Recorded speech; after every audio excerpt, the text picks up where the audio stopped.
Hey, it's Kit and Krista, and we're back today with a very special guest, Doyle from TT Games, who made LEGO City Undercover for Wii U. Loz, can you tell us a little bit about your role in making the game? Well, I'm the executive producer for TT Games, so I'm involved in all aspects of the production, so that means managing the dev guys, talking to Nintendo, obviously, liaising with LEGO, doing all, getting involved in marketing, just all kinds of things really. So how long have you guys been working on this game?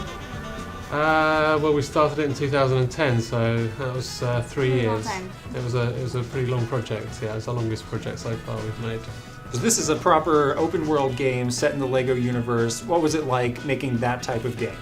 Well, it was really exciting, but it was also very, very challenging.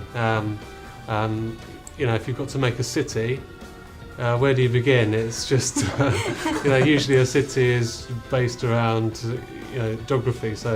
But we have to create all the geography as well. So where the hills go, where all the mountains go, where the parts of the city goes, the water. You've just got so many different things to think of when you're creating a city. It's a pretty daunting task, but the team did an amazing job on designing it. The road layouts, just all these things you have to think of, so it makes sense for the player, so they know where they're going and so on. And we played a fair amount of the game so far, and we've noticed there's a lot of recognizable landmarks. I think there's an Albatross Island in the game, which seems to be inspired by Alcatraz. Can you tell us a little bit more about what kind of landmarks inspired the LEGO City? Yeah, we definitely wanted to include lots of recognisable places in the city when we were creating it. So we did, based it on a lot of well-known landmarks in the US. So we've got a San Francisco area with Golden Gate Bridge structure. We've got what we call Mount Cashmore, which is like Mount Rushmore, but it's with Lego minifigure heads that are carved into the stone. We've got a Times Square area that's colourful. It's got a giant minifigure wearing a disco outfit there. Yeah, I think I remember seeing that in one of the opening scenes. We've got, like you mentioned, an Albatross Island. We've got a Liberty Island as well. It pulls on all kinds of different areas in the States. LEGO games are always very funny, but this game is super funny. I think to me this is one of the funniest games I've ever played. How do you guys come up with this stuff?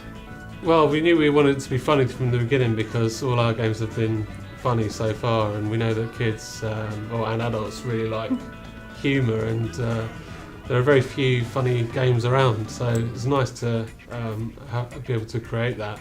The whole team is involved, but there's our scriptwriter called Graham Goring, who he just happens to be a designer working at TT Fusion, and in his spare time he does a bit of stand-up comedy, so we asked him if he'd be up for writing it, and he did an amazing job.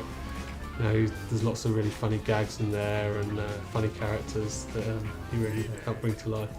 So there's a ton of really unique characters in LEGO City Undercover, and I think that really adds to the funny elements of the game.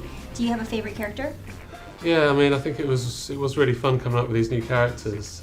We wanted them all to be quite recognisable and quite memorable. I think so. We gave them a lot of personality, and there's a few characters that really stand out. I think we did a really nice job with Chase McCain, the main character. He's a really strong lead character. He's not really afraid of anything.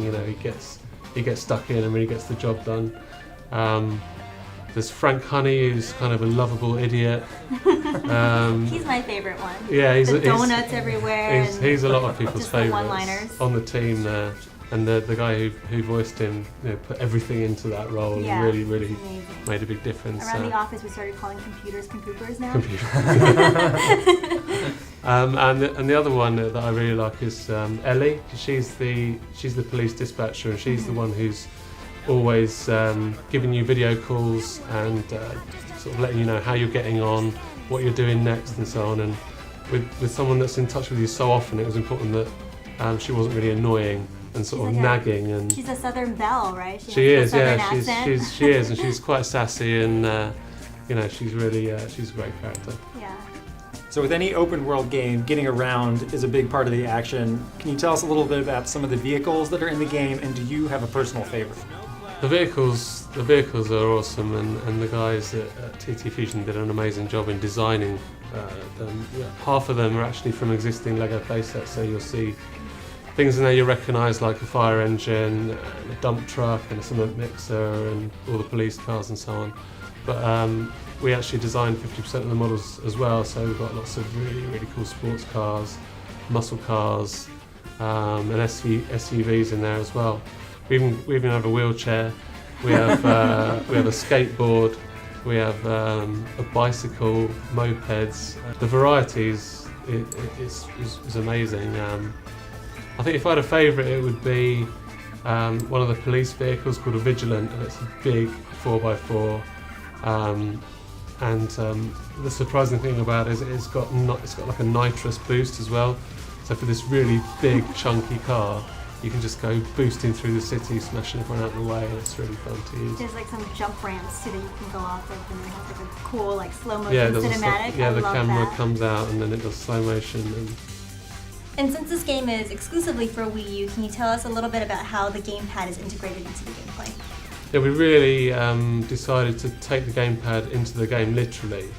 So we created a LEGO version of the gamepad, which is given to the player in the game. It's given to Chase. So you can really relate to him. When Chase is using the gamepad in the game, you're using it as well. So that was really important that we made it integral to the game. And there's 4 things it's used for. It's a police communicator with 4 separate devices.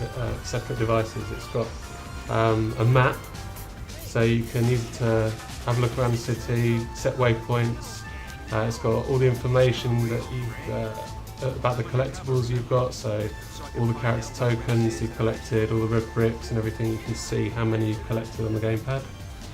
Then it's also a communicator, as I mentioned. You get video calls, so you get updates on progress in your story. So you get to really connect with the characters that are in the game. It's a scanner, so you actually hold the gamepad up to the screen, and it kind of it displays the game in a wireframe mode where you can see through buildings, through cars, through people even, and find all the different hidden collectibles in the game. And then the last thing is a camera, where you can take photos of criminals and use that as evidence against them, or you can take photos of secrets that you find in the city, and then you can upload those to Miiverse so other people can see where those hidden things are located, which is really cool. Well, Laws, thanks for joining us today and telling us about LEGO City Undercover for Wii U.